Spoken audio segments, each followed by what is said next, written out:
Hello students, welcome to e-learning platform by Automobile Engineering Department once again. तर या लेक्चरपासून आपण chapter number 4 चालू करणार आहे, डिझाइन ऑफ इंजिन कंपोनेंट्स. आणि हा जो चॅप्टर असणार आहे, हा जो टोटल चॅप्टर आहे तो तुम्हाला एग्जामसाठी 16 मार्काला असणार आहे. तर नावातच आहे डिझाइन ऑफ इंजिन कंपोनेंट्स म्हणजे काय, जे इंजिनचे सगळे कंपोनेंट्स असतील त्याचं डिझाइन करायचं. म्हणजे काय, त्याची लेंथ किती लागणार आहे, त्या कंपोनेंटची विड्थ किती लागणार आहे, की याप्रमाणे त्या कंपोनेंटचं प्रत्येक कंपोनेंटचं डिझाइन आपण या चॅप्टरमध्ये शिकणार आहे. तर त्याच्यामध्ये फर्स्ट वन काय आहे आपण बघणार आहे, तर design procedure of a cylinder and cylinder head. तर सगळ्यांना सिलेंडर आणि सिलेंडर हेडचं फंक्शन माहीत आहे. तर सिलेंडर म्हणजे काय, एकतर पिस्टनला गाईड करण्यासाठी किंवा जो मेन पार्ट असणार आहे इंजिनचा तो असणार आहे सिलेंडर आणि सिलेंडर हेड. तर सिलेंडर हेड काय करतोय, सिलेंडरला कव्हर करण्याचं काम करतोय. हे आपल्याला फंक्शन माहीत आहे. तर ते डिझाइन कसे केले जातात, म्हणजे त्याची थिकनेस असेल, त्याची विड्थ असेल किंवा टोटल लेंथ वगैरे असेल, ते डिझाइन कसं करायचं ते आपण बघणार. तर आता फर्स्ट वन आहे thickness of a cylinder wall. म्हणजे जे सिलेंडर वॉल असणार आहे त्या सिलेंडर वॉलची थिकनेस कशी कॅल्क्युलेट करायची. तर there are two types of a stresses are produced by gas pressure inside the cylinder. म्हणजे दोन टाईपचे स्ट्रेसेस प्रोड्यूस केले जातात. फर्स्ट वन कुठला स्ट्रेस आहे, तर लॉन्जिट्युडनल स्ट्रेस. तर लॉन्जिट्युडनल स्ट्रेस कसा कॅल्क्युलेट करणार बघा, sigma L is equal to force upon area. Stress म्हणजे काय, सिंपली फोर्स अपॉन एरिया. तर आता लॉन्जिट्युडनल आहे त्यामुळे फोर्स पण कुठला येणार आहे, लॉन्जिट्युडनल फोर्स काय येणार आहे, π/4 d² इंटू पी. फोर्स म्हणजे काय, प्रेशर इंटू एरिया. तर π/4 d² हे झाला एरिया आणि पी म्हणजे काय असणार आहे, प्रेशर. आणि अपॉन एरिया, एरिया म्हणजे काय, π/4 d02 मायनस d². म्हणजे ही जी थिकनेस असेल तो असेल d0 म्हणजे हा आउटर डायमीटर आणि हा d म्हणजे काय असणार आहे, इनर डायमीटर. तर या दोघांमधला डिफरन्स तो असणार आहे एरिया. तर हे काय होणार, π/4 ला π/4 कॅन्सल झालं की रिमेनिंग काय राहणार आहे, d² into P upon d02 minus d². अशा प्रकारे तुम्ही लॉन्जिट्युडनल स्ट्रेस कॅल्क्युलेट करू शकता. आणि सेकंड वन असणार आहे तो सर्कम्फरन्शियल स्ट्रेस. सर्कम्फरन्शियल स्ट्रेस कसं कॅल्क्युलेट करणार बघा, sigma C is equal to force upon area. म्हणजे काय, फोर्स सर्कम्फरन्शियल फोर्स काय येणार, D into L into P upon area काय येणार आहे, 2t इंटू एल. टी म्हणजे काय असणार आहे, थिकनेस, एल म्हणजे असणार आहे स्ट्रोक लेंथ. मग एल ला एल कॅन्सल झालं की काय राहणार आहे, D into P upon 2t. या फॉर्म्युल्यानं तुम्ही सर्कम्फरन्शियल स्ट्रेस कॅल्क्युलेट करू शकता. इथं नोटेशन्स दिलेले आहेत. d0 इज इक्वल टू काय, outside diameter of the cylinder, d is equal to inside diameter of the cylinder. त्याच्यानंतर p is equal to maximum pressure in cylinder and t is equal to thickness of the cylinder wall. याप्रमाणे तुम्ही longitudinal stress आणि सर्कम्फरन्शियल stress calculate करू शकता. आता next आहे thickness of the cylinder wall. म्हणजे जो सिलेंडर असणार त्या सिलेंडर वॉलची थिकनेस कशी कॅल्क्युलेट करणार आहे, t is equal to P into D upon 2 into sigma C plus C. या फॉर्म्युल्यानं तुम्ही काय कॅल्क्युलेट करू शकणार आहे, तर सिलेंडर वॉलची थिकनेस कॅल्क्युलेट करू शकणार. Where P is equal to pressure, D is equal to diameter of the cylinder, next sigma C is equal to circumferential stress आणि हे सी, हा जो सी असणार तो काय, अलाउन्स फॉर रिबोरिंग. तो तुम्हाला दिलेला असतो, रिबोरिंग allowance. Okay.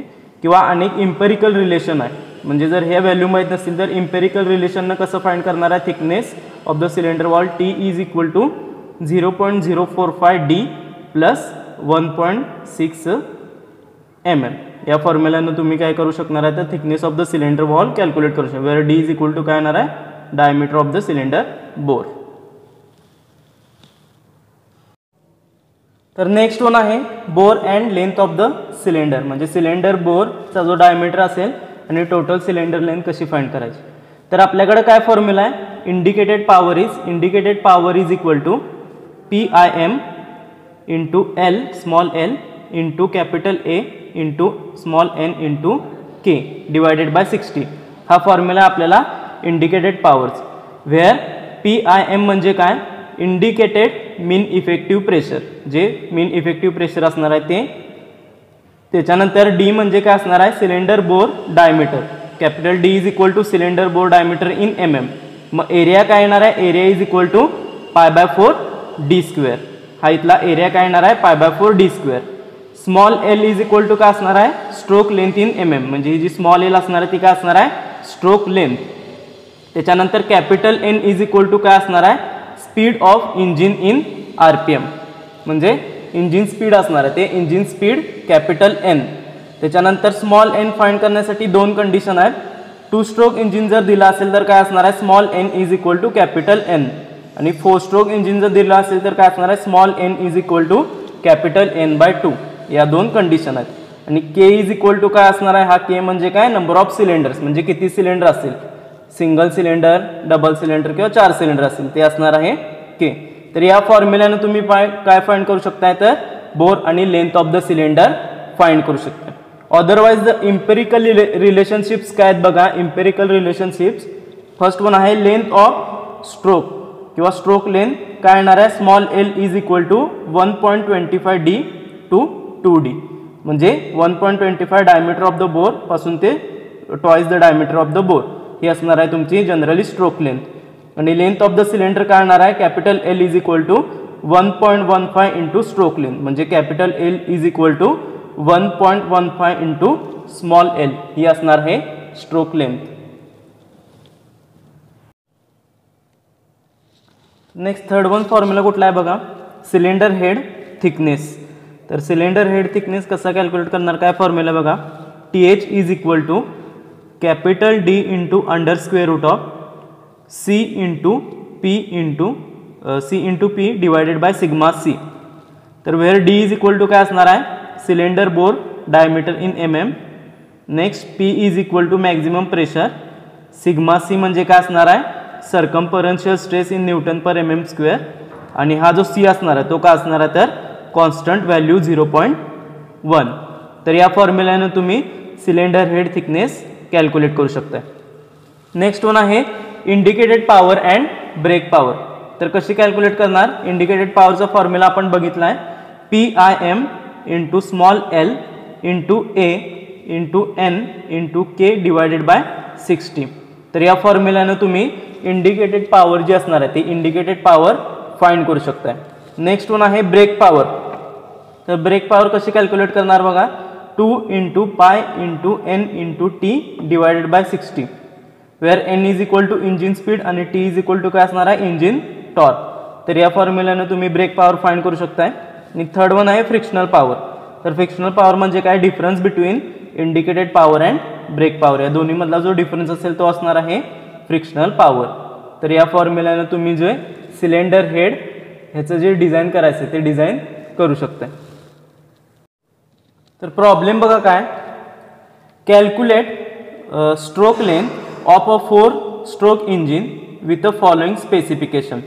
Break power is equal to 4.5 kilowatt, speed is equal to 1200 RPM, indicated mean effective pressure is equal to 0.35 newton per mm square and mechanical efficiency is equal to 80%. हे आपल्याला दिलेलं आहे आणि find काय करायचं आहे तर stroke length find करायची.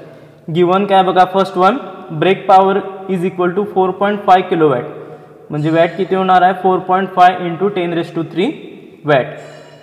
नेक्स्ट N म्हणजे काय दिलेलं आहे इंजिन स्पीड 1200 RPM दिलेलं आहे. तर आणि आपल्याला काय दिलेलं आहे 4 स्ट्रोक इंजिन दिलेलं आहे, म्हणजे स्मॉल n काय येणार आहे small n is equal to N/2. मग असे आपण फॉर्म्युल्यामध्ये बघितलं, मग हे किती होणार आहे 1200 डिवायडेड बाय 2 ही व्हॅल्यू येणार आहे स्मॉल n ची. Next indicated mean effective pressure 0.35 newton per mm square, म्हणजे PIM किती येणार आहे 0.35 न्यूटन पर mm स्क्वेअर. आणि मेकॅनिकल इफिशियन्सी किती दिलेली आहे आपल्याला 80%, म्हणजे मेकॅनिकल इफिशियन्सी 80%. आणि फाइंड काय करायचं आहे तर स्ट्रोक लेंथ स्मॉल एल आपल्याला फाइंड करायचं. तर बघा let D is equal to cylinder bore in mm, म्हणजे काय D कॅपिटल D म्हणजे काय असणार आहे cylinder bore diameter in mm. मग एरिया काय येणार आहे एरिया इज इक्वल टू आपल्याला माहिती आहे π/4 D स्क्वेअर. त्या फॉर्म्युल्यानं आपण एरिया फाइंड करू शकतो. तर नेक्स्ट बघा आता काय स्ट्रोक लेंथ. नेक्स्ट काय आहे stroke length. Stroke length small L is equal to काय येणार आहे 1.5 D mm. हे आपल्याला इम्पेरिकल रिलेशनशिप माहिती आहे. मग मीटरमध्ये काय होणार आहे 1.5 इंटू D डिवायडेड बाय 1000 हे होणार आहे मीटरमध्ये. आता मेकॅनिकल इफिशियन्सीचा फॉर्म्युला काय mechanical efficiency is equal to brake power upon indicated power. मग इंडिकेटेड पॉवर काय होणार आहे indicated power is equal to brake power upon mechanical efficiency. तर ब्रेक पॉवर किती आहे 4.5 इंटू 10³ अपॉन मेकॅनिकल इफिशियन्सी किती दिलेली आहे 80%, म्हणजे किती होणार आहे ही 0.8. तर आपल्याला इंडिकेटेड पॉवर किती मिळणार आहे 5625 वॅट. ओके. तर आता नेक्स्ट इंडिकेटेड पॉवरचा आपल्याकडे फॉर्म्युला आहे. Indicated power is equal to काय आहे PIM into L into A into N into K divided by 60. हा आपल्याला फॉर्म्युला आहे इंडिकेटेड पॉवर्स. मग इंडिकेटेड पॉवर इथंच फाइंड केली आपण किती आहे 5625 which is equal to PIM म्हणजे काय इंडिकेटेड मीन इफेक्टिव्ह प्रेशर आपल्याला किती दिलेलं आहे 0.35 इंटू L म्हणजे स्ट्रोक लेंथ आपण काय कन्सिडर केलेलं आहे L is equal to 1.5 D divided by 1000 म्हणजे काय येणार 1.5 into D divided by 1000 into area काय येणार आहे π/4 D² इंटू N. आता हे 4 स्ट्रोक इंजिन आहे म्हणजे काय होणार आहे कॅपिटल N डिवायडेड बाय 2 म्हणजे 1200 डिवायडेड बाय 2 इंटू K म्हणजे नंबर ऑफ सिलेंडर्स किती दिलेले आहेत कायच दिलेले म्हणजे कन्सिडर करताना किती करणार आहे आपण एकच सिलेंडर कन्सिडर करणार. तर काय होणार आहे बघा 5625 which is equal to 0.35 into 1.5 into pi into 600 into D³ म्हणजे हा D आणि इथला D² हे झालं D³ divided by 60 into 4 into 1000. तर हे सॉल्व केलं की तुम्हाला D ची व्हॅल्यू काय मिळेल D इज इक्वल टू काय येणार आहे 110.94 म्हणजे अप्रॉक्सिमेटली किती येणार आहे 111 mm म्हणजे बोर डायमीटर किती आपल्याला मिळणार आहे 111 mm. तर बोर डायमीटर मिळाला की स्ट्रोक लेंथ कशी फाइंड करणार आहे स्ट्रोक लेंथ रिलेशन काय L is equal to 1.5 D म्हणजे काय येणार आहे 1.5 इंटू 111 तर किती येणार आहे आपल्याला स्ट्रोक लेंथ 166.5 mm हे आपल्याला मिळणार आहे stroke length.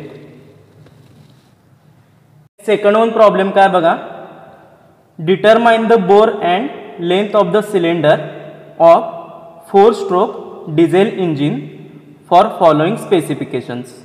Break power is equal to 5 kilowatt, speed is equal to 1200 RPM, PM म्हणजे काय indicated mean effective pressure 0.35 newton per mm², mechanical efficiency is equal to 80% and L to D म्हणजे stroke length to डायमीटरचा ratio किती दिलेला आहे 1.0 हे आपल्याला condition दिली.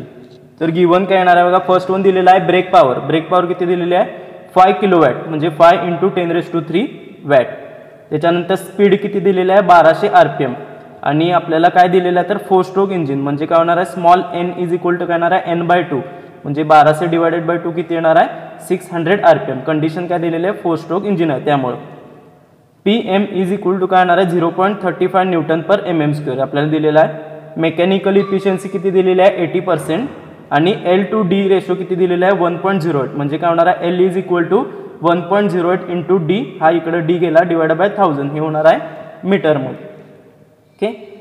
तर आता let D is equal to आपल्याला माहिती आहे काय बोर डायमीटर इन mm मग एरिया काय येणार आहे π/4 D² हे आपल्याला माहित आहे एरिया काय येणार आहे π/4 D².